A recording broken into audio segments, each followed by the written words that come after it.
Tino pai rawa tū te mahi a o tātou marae. A tērā tau, ka whakanui te marae o te mā hure i tōna huritau 50, nā wai te marae i kaha, ka tahi ka kaha ke atu i roto i ngā tau tata nei.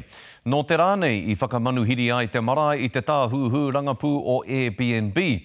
Nāna te marae i āwhina ki te whakarewa i tā rātou kaupapa tāpoi hou. Kia tahuri ake tātou.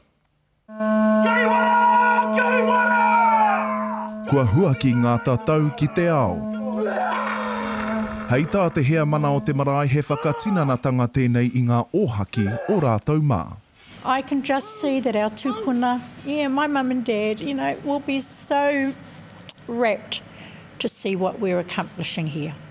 Nō te rānei whakaeke atu ai te tini o ngā kaimahi tāpoi Māori o te motu me ngā toihau o te kamupene Airbnb ki te whakarewa i te kaupapa. E ai ki ngā kaitiaki o te marae kua roa nei te kaupapa e tāri ana.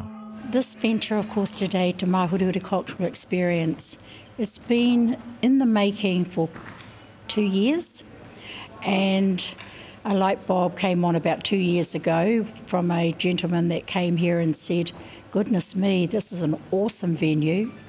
You people cook an awesome kai. Have you ever thought of doing a show with the tourists? E noho mā tā mua ana te ahurea Māori ki te kaupapa tāpoi nei, hei tā te toihau o te wehi haka, e aro nui ana ngā turuhi ki ngā mahi haka, he oi he oranga anō kei roto mo ngā uri whakatupu. Ko te whaina tuatahi kia whai mahi mō tātou rangatahi, kora te mea tuatahi. Nō reira, i timata mātau i tēnei tau, tai atu ki tēnei wā kei te tino piki nā mahi. Nō reira, he tohu pai tēnā mā tātou, mō tēnei wā, kei te whakarite tātou mō etahi o nā kaupapa nunui, hei tērā tau. Hei tā te whānau o te marae, he mea tino whakahirahira te kai i roto i te ahurea Māori, e rango nā i ngā mātāpono Māori te manaakitanga me te aroha, he kai mā te hinengaro, mā te puku anō hoki.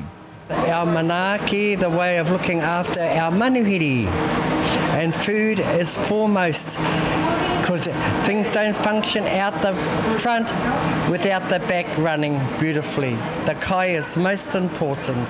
E tū manako ana te whānau o te mā hure ka rere arorangi te kaupapa a te tau e tū mai nei, kia nohoko tēnei kaupapa Māori hei wheako matua mo ngā tūruhi ki Aotearoa.